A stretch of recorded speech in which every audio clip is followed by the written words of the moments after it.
alihi wa sahbihi ajma'in. Amma ba'd. Puji syukur kehadirat Allah Azza wa Jalla,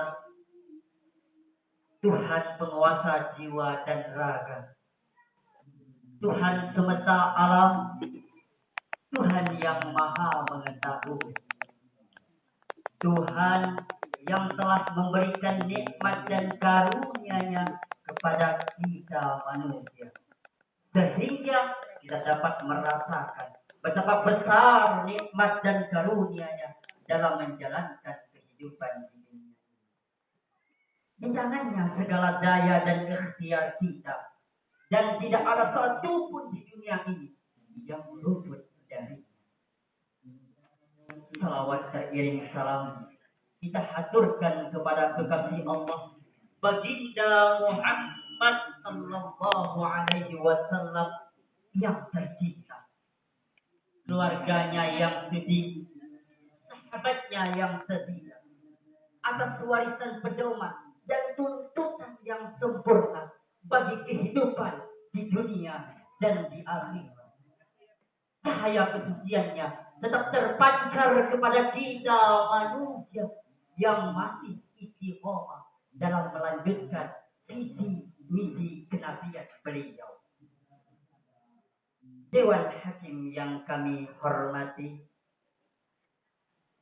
para peserta yang kompetitif, kaum muslimin wal muslimat yang dirahmati oleh Allah Azza wa Jalla. Pada umumnya ada beberapa konsep yang berkaitan dengan pemanfaatan harta benda. Yang pertama, komunisme dengan prinsip menitik beratkan kepentingan masyarakat di atas kepentingan individu. Tiap-tiap individu tidak memiliki kemerdekaan dan hak kepemilikan, sehingga menguntungkan bagi si miskin namun kerugian bagi si kaya. Kemudian yang kedua, kapitalisme dengan prinsip menitik beratkan kepentingan individu di atas kepentingan masyarakat. Akibatnya lahir the rich and the poor. Yang kaya semakin kaya, yang miskin semakin miskin. Yang kaya semakin kaya, yang miskin semakin miskin. Yang kaya semakin kaya, yang miskin semakin miskin. Yang kaya semakin kaya, yang miskin semakin miskin. Yang kaya semakin kaya, yang miskin semakin miskin. Al-qawiyyu ya'kulud da'if wal 'alimu ya'kulul jahil. Yang kuat memakan yang lemah, yang pintar memakan yang bodoh. Homo lupus, tubi politi insofiti. Penghisapan manusia terhadap manusia menjadi peradaban. Hadirin, hanya membawa cerita dan untayan air mata bagi kaum du'afa. Dalam polemik tersebut muncul konsep Islam dengan unsur keseimbangan dalam pemberdayaan. Agar apa? Agar umat damai sentosa, agar rakyat selalu bahagia, menjadi terdepan, berkualitas. Itu harapan kita. Dan inilah hadirin yang menjadi topik pembicaraan kami, zakat, infak, dan sedekah, solusi pemberantasan kemiskinan, adalah tema yang akan kita uraikan pada kesempatan kali ini dengan landasan Al-Quran surat At-Taubah ayat 103 yang akan dibacakan oleh rekan kami sebagai berikut.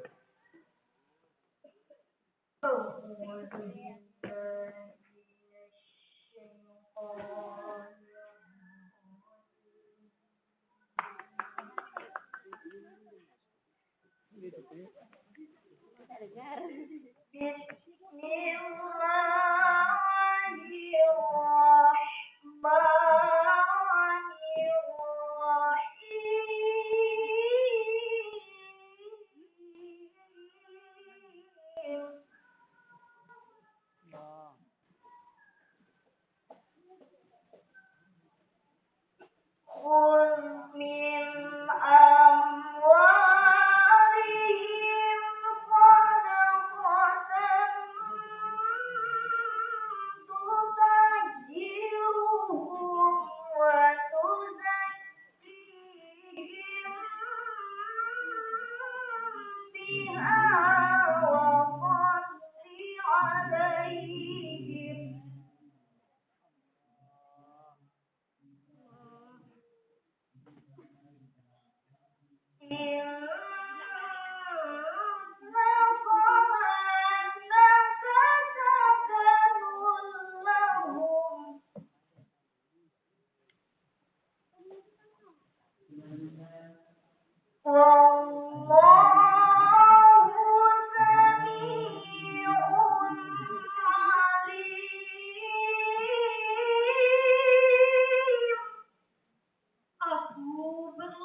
Ayat yang telah kita dengarkan tadi hadirin menjelaskan tentang 3 hikmah zakat. Yang pertama, tutahhiru, untuk membersihkan harta dari hak-hak fakir miskin.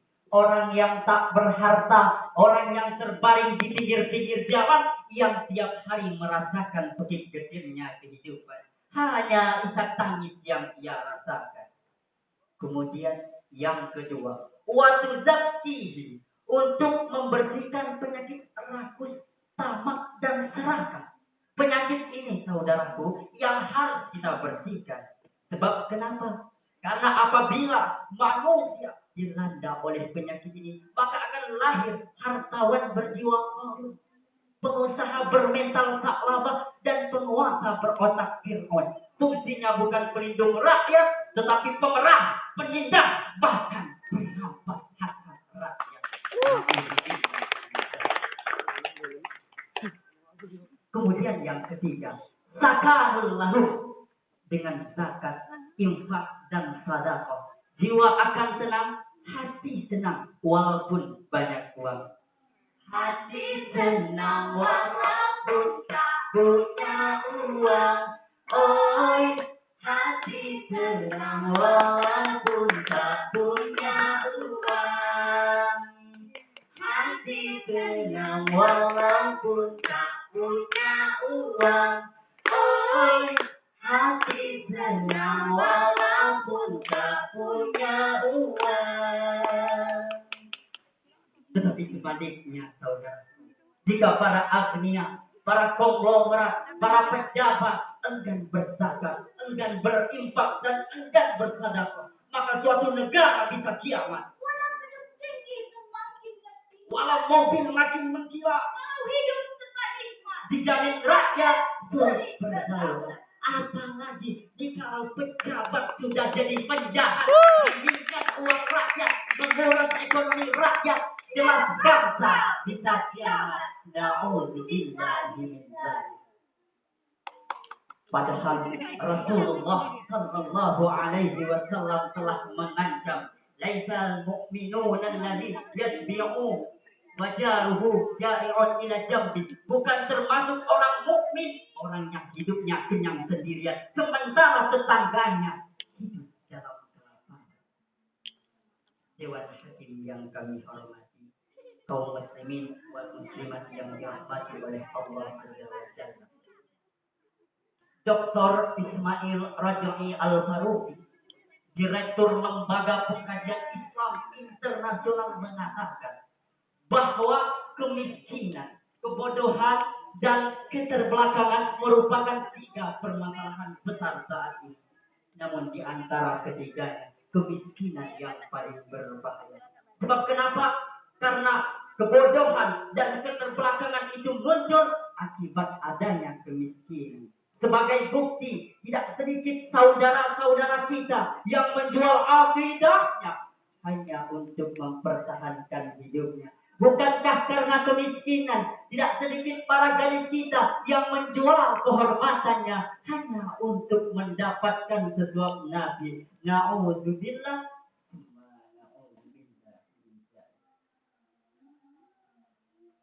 Oleh karena itu hadirin, kita harus menyambut baik usaha pemerintah yang telah berhasil membuat Badan Amil Zakat Infak dan Sedekah atau yang disingkat BAZIS. Kita patut mengacungkan jempol dengan usaha pemerintah yang telah berhasil membuat peraturan nomor 34 tahun 99 tentang pengelolaan zakat.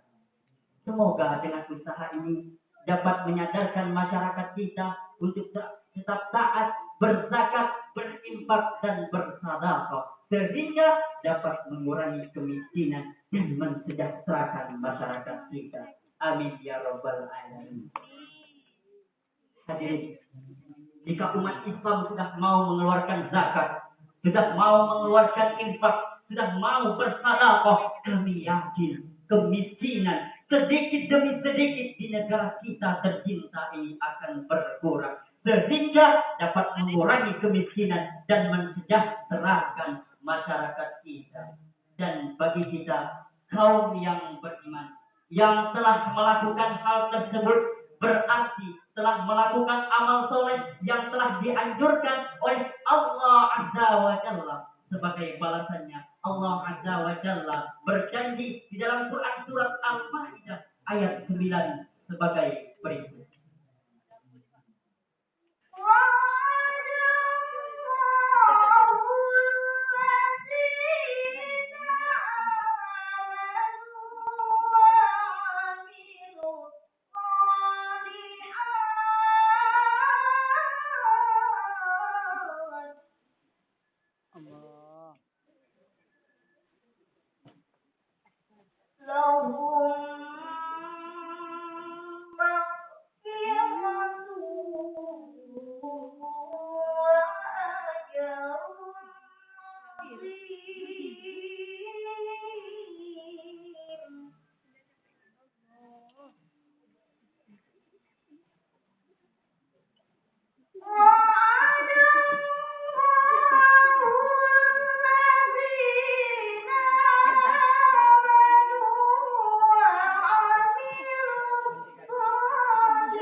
Ayat yang telah kita dengarkan tadi hadirin merupakan janji balasan Allah kepada orang-orang yang beriman dan beramal soleh, apalagi yang gemar berzakat, berinfak, dan bersedekah.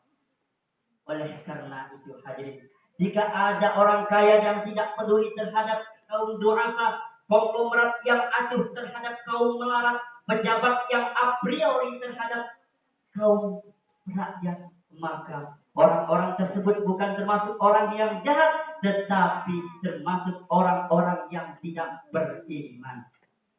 Orang seperti ini, saudaraku, harus minggir dari negara kita tercinta ini, sebab negara kita Indonesia akan jaya apabila dipimpin oleh orang-orang yang peduli terhadap kaum du'afa dan kaum rakyat. Dikisahkan Nabi Musa alaihissalam pada pada suatu ketika menjumpai seseorang yang sedang khusyuk dalam sholatnya, lalu berkata, "Ya Tuhanku, alangkah sempurnanya sholat orang ini." Lalu Allah menjawab, "Hai Musa, sesungguhnya walaupun ia tiap hari tiap malam melakukan sholat 1000 rakaat, memerdekakan 1000 hamba sahaya, melaksanakan ibadah haji sebanyak 1000 kali, mengantarkan 1000 jenazah, tidak bermanfaat itu semua baginya sebelum dia mengeluarkan harta zakatnya." Dewan Hakim yang kami hormati, kaum muslimin wal muslimat yang dirahmati oleh Allah Azza wa Jalla. Sebelum kami mengakhiri syarahan pada kesempatan kali ini, dapatlah kami petik sebuah konklusi atau kesimpulan. Agar kemiskinan tidak bertambah dan terus bertambah di negara kita tercinta ini, ada 3 konsep yang harus kita lakukan mengenai zakat, infak, dan sedekah. Yang pertama, kita harus mengeluarkan zakat, infak, dan sedekah, dan menyadarkan masyarakat kita tentang gerakan sadar zakat, infak, dan sedekah. Kemudian yang kedua, kita harus membuat lembaga zakat, infak, dan sedekah yang profesional. Dan yang ketiga, kita harus memberdayakan zakat, infak, dan sedekah untuk mengurangi kemiskinan dan mensejahterakan masyarakat kita. Dan semoga negara kita menjadi negara baldatun thayyibatun wa rabbul ghafur. Terakhir dari kami, berinfaklah untuk akhirat, agar hidupmu bahagia dunia dan akhirat. Hanya ini yang dapat kami sampaikan. Kayu belian bukan hasil jarahan.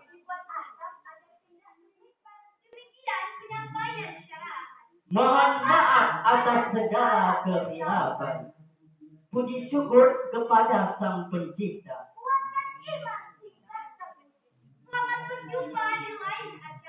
Di kabupaten itu yang kami mau. Wallahul muwaffiq ila aqwamit thoriq. Assalamualaikum warahmatullahi wabarakatuh.